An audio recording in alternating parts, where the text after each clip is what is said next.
Welcome back to another episode of Broke Up, Not Broken. I'm your host, Jamie Lima, and founder of Allegiant Divorce Solutions, where we help people prepare for, navigate, and recover financially from divorce. This podcast is your one-stop shop for mastering your life and your finances throughout the entire divorce process.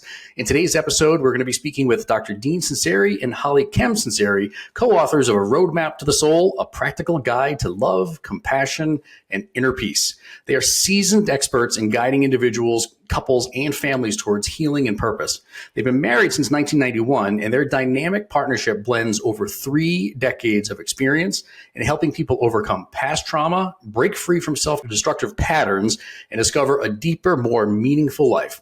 Their insightful approach offers both practical wisdom and heartfelt inspiration, making them captivating guests for any podcast that's focused on personal growth, relationships, or emotional well-being like this one is. So today we're going to explore how their expertise and outlook can help those going through the financial and emotional strains of a divorce. So grab a cup of coffee or your beverage of choice, buckle up, and let's once again get you financially and personally empowered. Dean, HollyKem, it's so great to have you with us today. Thank you. Good to be here. Yeah, so we're hailing from New Orleans, which is an amazing place. I've heard, I've never been, but I have to get there one of these days. We'll be able to maybe do this, have a conversation like this in person one of these days. But for now, we're stuck in the virtual environment, and I'm so thankful that the two of you are here today, because a lot of the people that we work with, as we were talking before we started in on this conversation, a lot of the people that we work with are the people that you work with, which are people that are going through a divorce or trying to recover from a divorce, or maybe even preparing for a divorce and trying to handle the emotional aspects of that and get through it so they don't make mistakes on the financial side. So maybe talk a little bit more so our listeners know like who you guys are and how you got to be here, like, a little bit more about the work that you do and maybe a brief message for listeners. Well, I love the name of your podcast, Broke Up But Not Broken, because oftentimes when people see us, it's because they're in a place of brokenness. And I do a lot of marriage counseling. Probably 70% of my practice is marriage counseling. And, sometimes it's successful and sometimes it's not. And so, I always work with the couples. It's always the intention is wanting to do whatever we can to save the marriage, because as you know, there's so many losses connected with a broken marriage. But sometimes it doesn't work out. And so the focus turns to how to not stay broken, because we start with the brokenness, but not to stay in that place. And so our specialty is really how to help people emotionally come back, how to help them heal, let go. And really, the marriage bond is such a sacred and deep bond. And in order for that to be transitioned out of, takes a tremendous amount of work on all kinds of levels. And so we've found that when that transition doesn't happen, then a person can be divorced, but they're still emotionally bonded in a negative way. And that gets played out in all sorts of ways, especially in the courts with lawyers and lots of things. So we like to help people try to resolve that as best they can so that they can basically repair from what happened, huh? Oh, yeah. I was thinking about, a lot of my clients, and I had 2 lawyers, trying to save their marriage. And, it was, they were not able to. However, to not destroy one another with all their knowledge, and using their emotional pain to, throw daggers and then destroy the company, took a lot of work on their part to remove the anger and the disappointment so they could actually communicate on what was most important, their children. So this is fascinating, because a lot of the people that we work with hire attorneys to take them through this exercise. So how do you, what was that experience like? I mean, you've given us a little bit of a glimpse into that, but I can see these attorneys, they have all of this information, right? They know the law, they know the process, they know all the tricks of the trade, so to speak. So in that particular instance, that must have been one of the most challenging things ever. We work with attorneys all the time, so I know how challenging they can be. But so if you can get them through this, you can get anybody through this. So how did you help them? Well, the main thing was they were playing out their childhood traumas on each other without understanding that. And what started to happen was, as they could not, they didn't, for a long time, they didn't even understand how that was playing out on one another. And so their goal was, of course, to try to save the relationship. However, they were so wounded and kept playing it out. They literally would stay with me, from 1 o'clock till 6 in the evening. They just took Fridays and came. And I would have to literally say, you have to go. But they're so used to the battle that to hear what was really happening versus what they were saying. And, they were fighting everybody, not each other.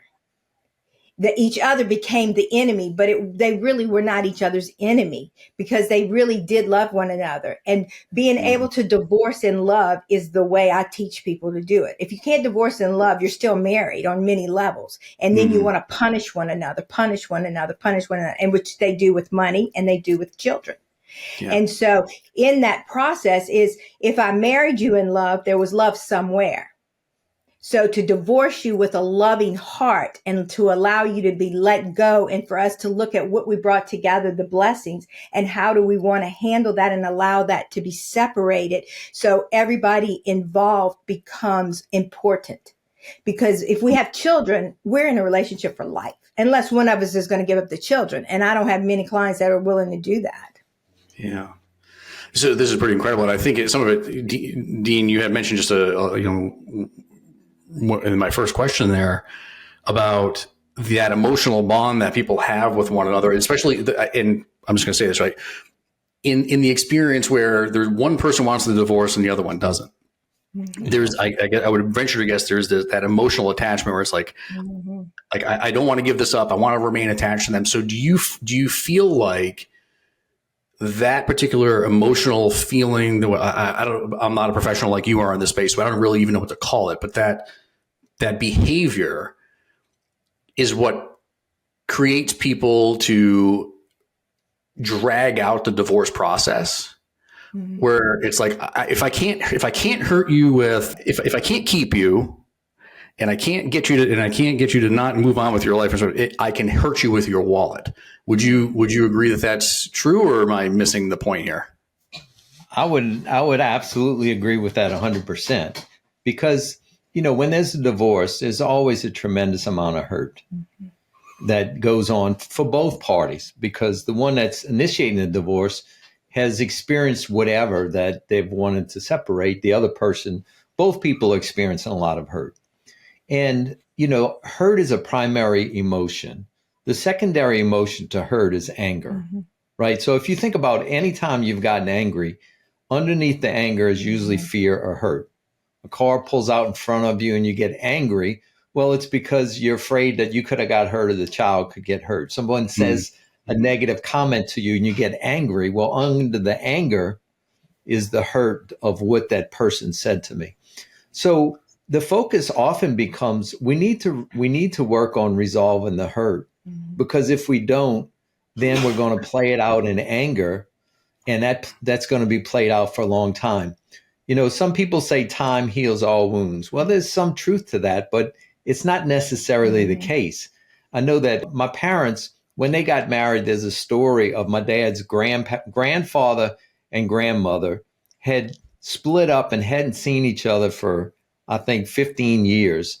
And the first time that they were going to see each other was at my dad's wedding. And they had like 7, 8 children. And so everybody was nervous about, the Grandpa Morales and Granny coming together. And so much attention went to that. And they said there was so much tension in the room. Now, this was 15 years later, and still the separation, the divorce was not resolved. It was as thick then as it was years before. And so what happened was they never were able to do the letting go process. So it was just as fresh as it was back then. So when a person comes in and they've been hurt, we need to validate the hurt. We need to also help them walk through a process of resolving, and as HollyKem said, beginning to let go. If the relationship can't be solved, then it needs to be grieved. I'll say that again. If the relationship can't be resolved, then it needs to be grieved, just like a death.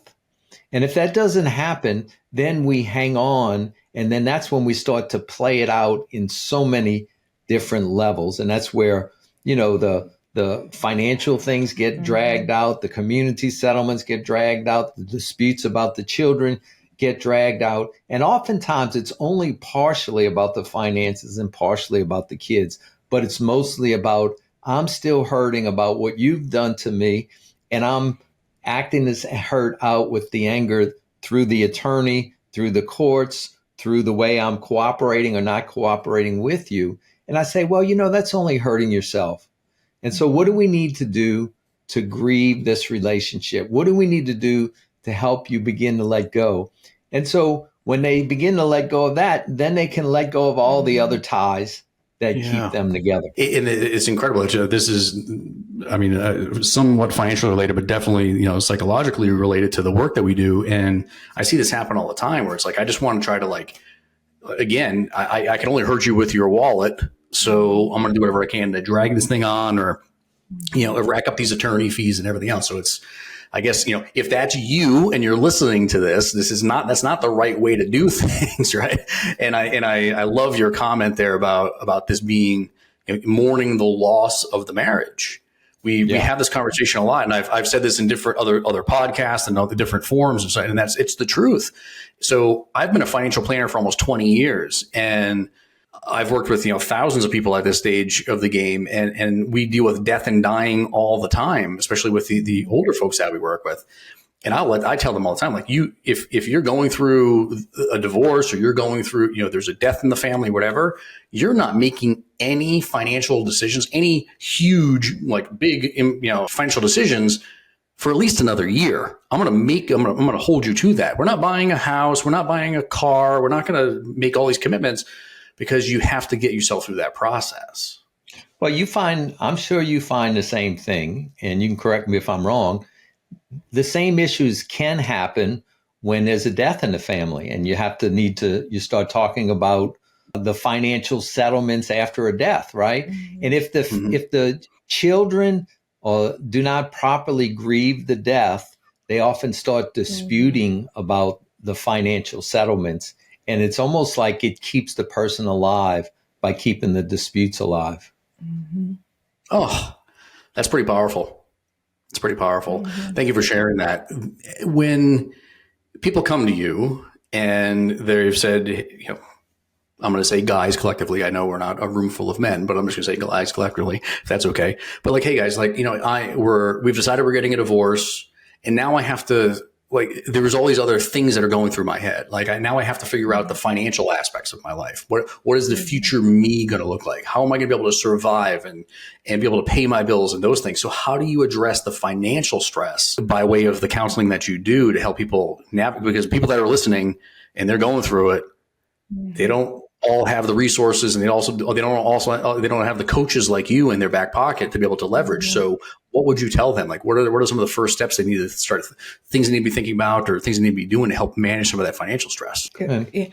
Well, the first thing is, when you live without the divorce and you're in the marriage, if you didn't have good financial communication, then getting the divorce is going to be triple. Okay. So you got to get real about that. If we didn't do well in that arena, getting a divorce makes it so much more stressful because now we have two homes, we have two of everything.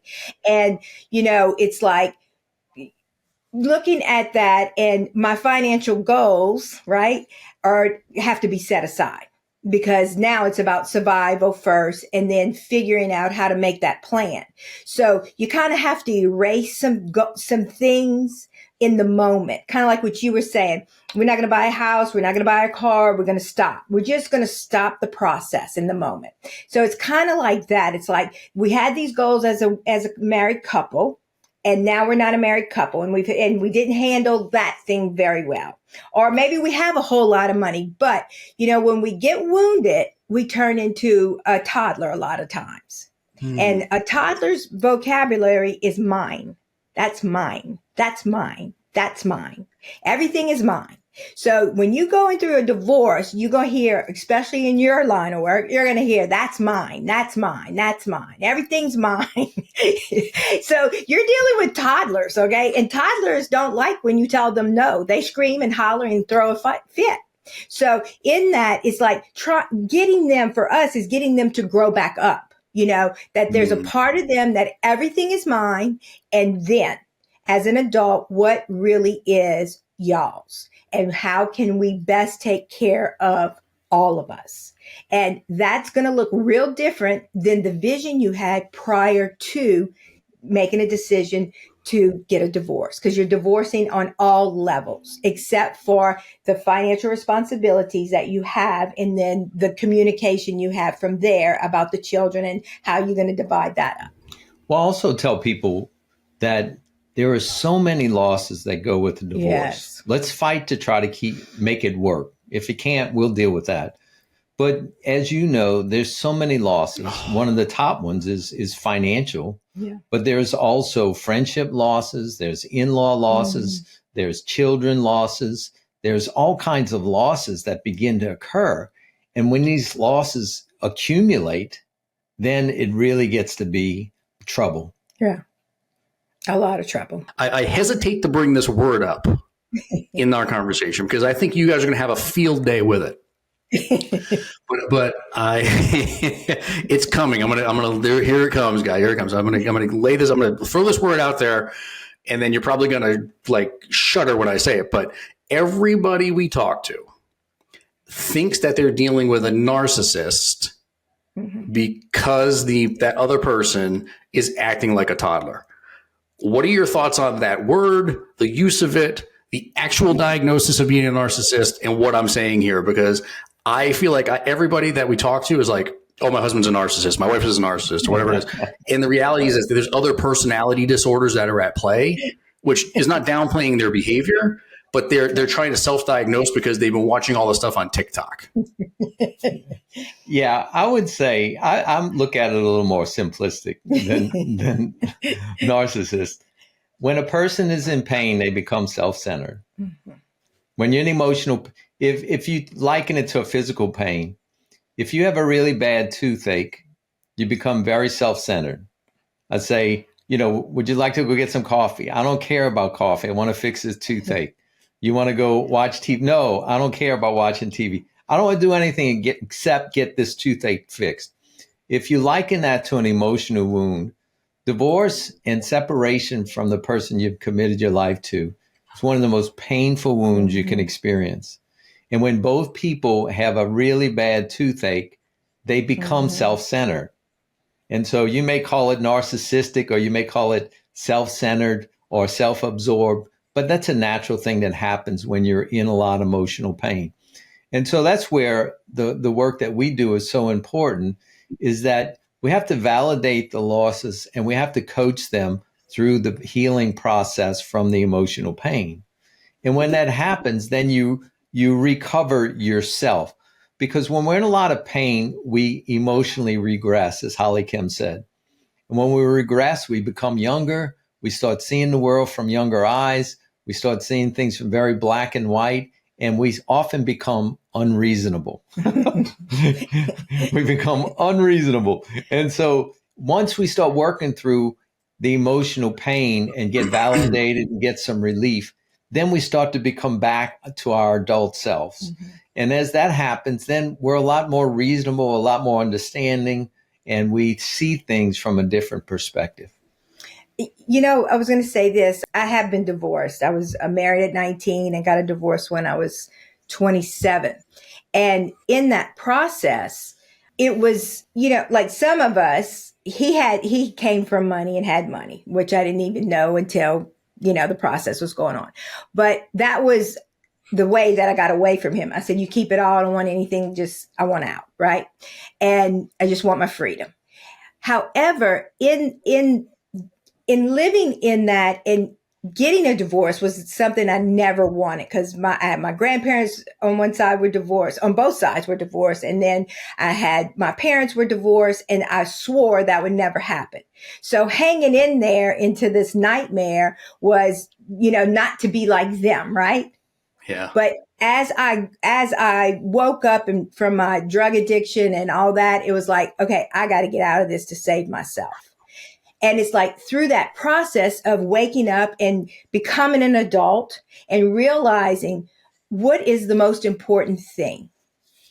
And when I'm working with somebody that is either looking at a divorce, in the midst of a divorce, or finishing it, it's like we need to look at what is the most important thing and really seeing who am I? And if I'm not being who I really am because I've lost myself through the process, I need to find out who I am and what really matters, because money is an asset.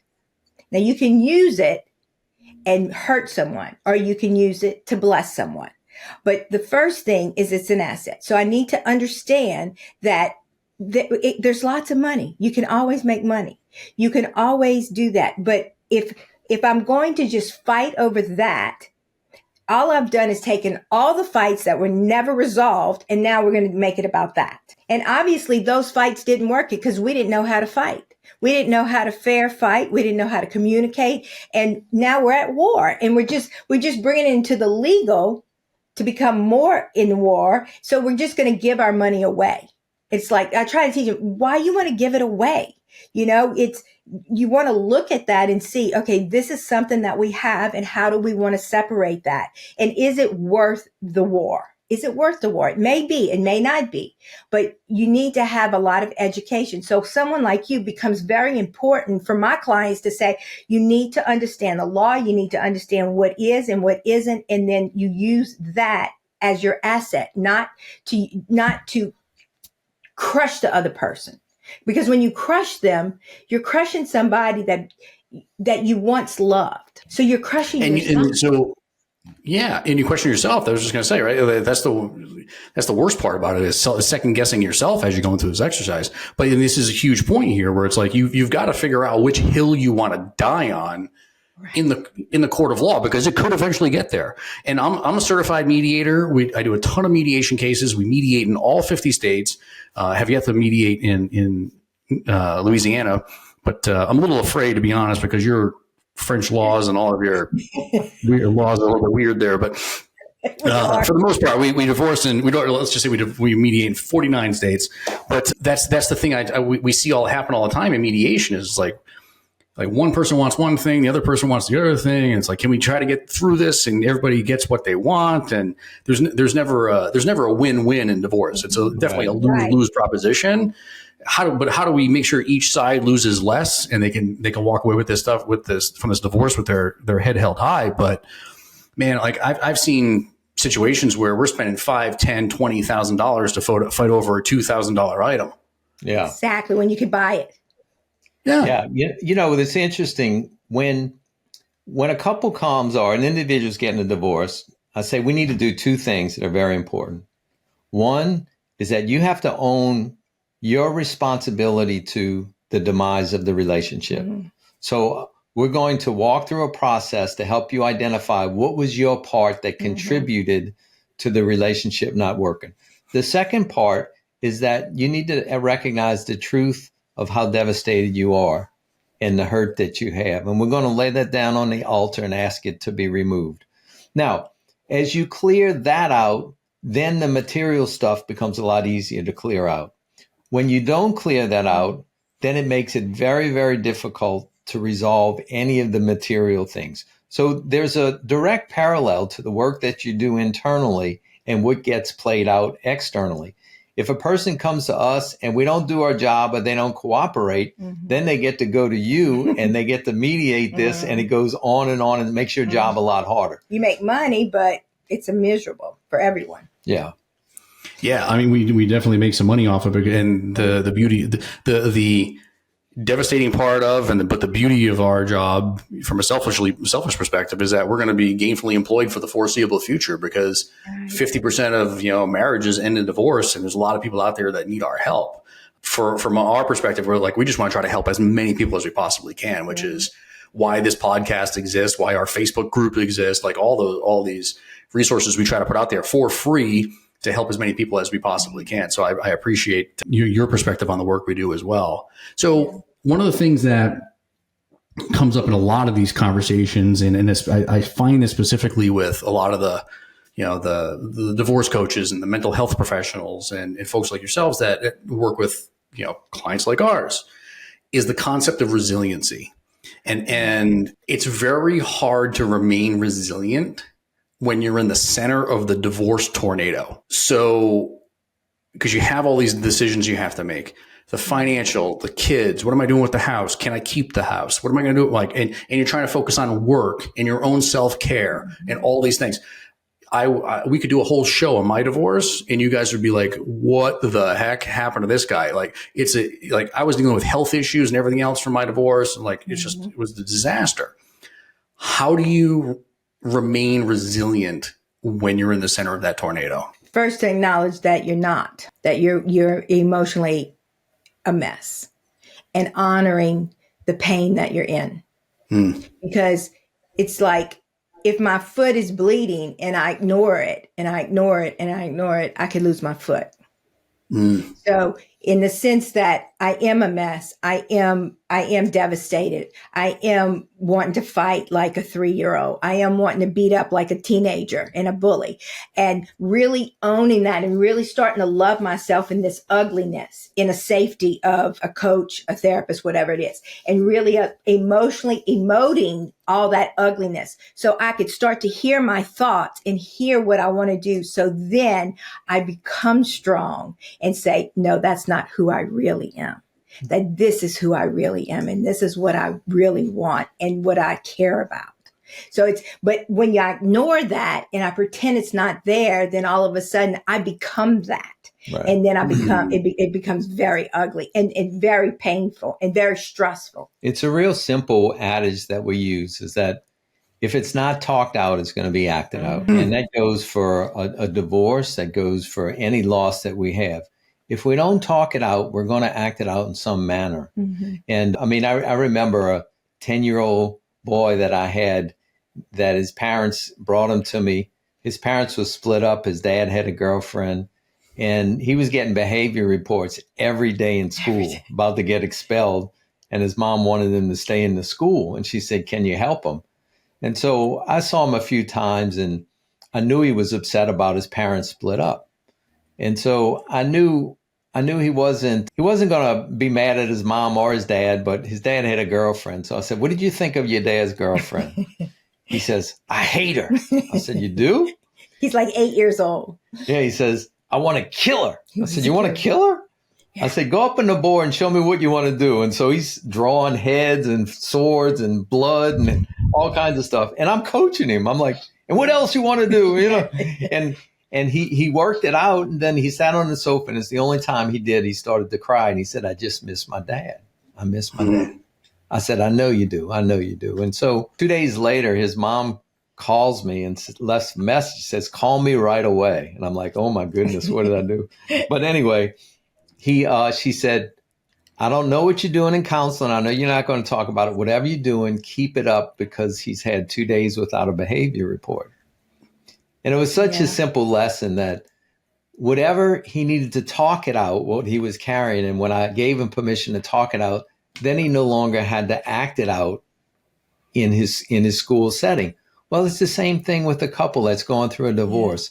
If you have a safe place to talk it out and to really debrief emotionally, then you don't stay stuck in it. And then you don't have to act it out with the financial advisor and the attorneys and so forth, because you're moving into a healing process. So that's really our advice, is to say, look, you need a place to talk it out so you don't act it out and you don't lose everything. You're already losing plenty. Yeah. So let's not lose everything. Right.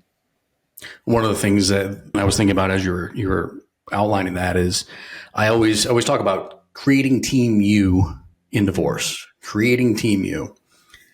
And this was we're friends now. We've known each other for 25 minutes now or whatever it is. So I'll just share this with you. But in my own divorce, I kind of gave it the old. I had a little bit of John Wayne syndrome. Okay, where I was like, you know what? I've got the financial aspects of this. I've got a great attorney who I'm paying gobs of money to. Looking back, that was a little bit of a mistake. But I think I can do this. And I'm in California now. My entire family's on the East Coast. They're up in New England area. That's where I was born and raised. And, I didn't want to have to burden them with this. And I felt like if I talked to them about what's going on and I want a divorce and it's this thing's going on and I'm not happy and I just need to end this. I don't want them to have to try to talk me out of it or be there to I just didn't want to have that experience for them. And, I know how my mother is. She was going to worry about me nonstop, even though I was 40 years old going through this experience. It's a thing, moms will get it, but I didn't want to have to burden them with this. So I kind of kept everybody at arm's length. And it was the biggest mistake I made in my divorce because I got through it okay, but I didn't really have that support system that I really needed at times. Yeah. And I think they didn't have the support system from me that they needed, knowing that my marriage was ending. Right. Even though to them, it was mostly a Facebook marriage because, we're 3,000 miles away and they see all the pretty pictures and all the kids and the Christmas cards and all that stuff. They see all that stuff, but they don't see all the stuff that I'm going through. Right. So I push them away. Do you have thoughts on this? Well, there's one thought that I had is real clear is that one of the beautiful things I see about you is that I really believe that our greatest hurts and our greatest secrets are meant to become our greatest treasures. And what I mean by that is our deepest hurts, if we allow them to go through a transformational process of healing, then it becomes a treasure chest of how we serve others. And so it's real clear in your life that you went through a tumultuous divorce, but you've navigated it in such a way that it's been transformed to give life to other people. So I certainly commend you for that. And I think for all your listeners to say, I really believe that any deep hurts or deep secrets that you have are meant to be, in a sense, redeemed or experience healing, because that oftentimes becomes part of your purpose. And so that's what you've done, is that you've transformed this deep pain into part of your purpose of serving others. And I think that's really part of all of our journeys is to grab hold of that and let it be transformed. So I certainly commend you for that. Yeah. Well, hey, I appreciate that so much. I didn't expect that. You're making me a little emotional here. Don't do that. But it's okay. We got two coaches. I'll pay you later. You're going to be in my next. You'll be in the Allegiant Divorce Solutions commercial. Just saying stuff like that. That's incredible. I really appreciate that. But it's true. I mean, people deal with this all the time, right? I'll say it, right? My ex-wife was totally upset that I'm doing this work now. Yeah. You're going to take, our divorce and turn it into I had this experience. I'm trying to make change people's lives and make sure that nobody else steps in the same landmines that I did along the way. Right. Or colleagues and peers. We're all I'm in all these networking groups and we all have similar experiences and it's the same movie, just different actors, right? We're all going through this thing, it all goes together. And I've learned so much over the course of the last few years about this work and the experiences that people have. Why should I hold that in? Right. And it's also something very different than the traditional financial planning work that I do. So I'm very passionate about it. I love helping people prepare for retirement and babies and college planning and all that stuff. That's all the warm, fuzzy stuff. Right. But at the same time, I have a passion for this. So I appreciate that feedback and I appreciate you, the two of you, joining me on this conversation today. It's been amazing. This is what I would call the carte blanche segment of our conversation. Is there anything that you want to share with our listeners? Maybe a question that I didn't ask, or maybe a message you want to get across, or anything that you want to share that I might have missed along the way? Go ahead. Well, I was going to say, one of the things that when I was thinking about getting a divorce, the therapist I was with said, if you don't, she said, I don't know why you're going to get a divorce. The next one could be the same or worse. Well, that scared me to death. I'm like, well, what does that mean?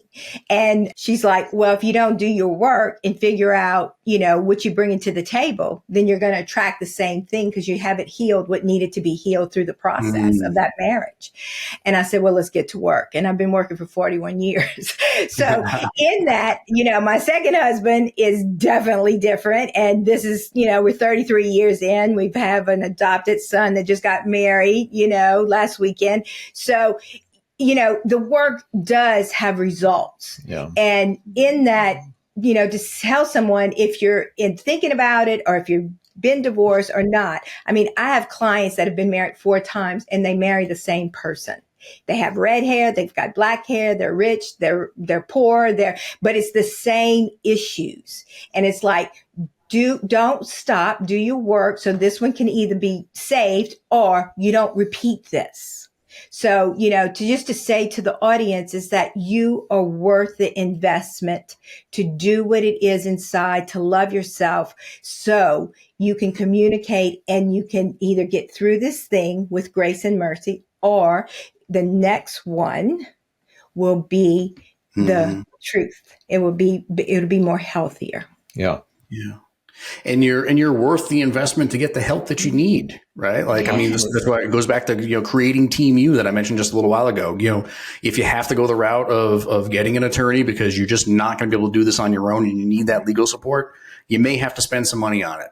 You may have to spend some money on the financial side working with folks like us to be able to help you make sure you get your fair share through the divorce. Because I see a lot of people that just like, I don't want to spend the money. I just want to get through it. Just like, kind of like you did, HollyKem, where it's like, I just want to be done with it. Well, maybe that wasn't that in the moment, that was the right decision, but maybe it wasn't, mathematically, just mathematically speaking, right? It wasn't because it was very difficult for 6 years. Very difficult. Yeah. And maybe it didn't have to be because if you had the opportunity to, the resources to be able to spend some money on it. So I'm a big fan of divorce coaches and working with people like you, and just like this is an investment in yourself. And like you said, if you can get through this, just do it one time and then move on. And, the second time is I'm since remarried myself. And then the second time is a completely different experience.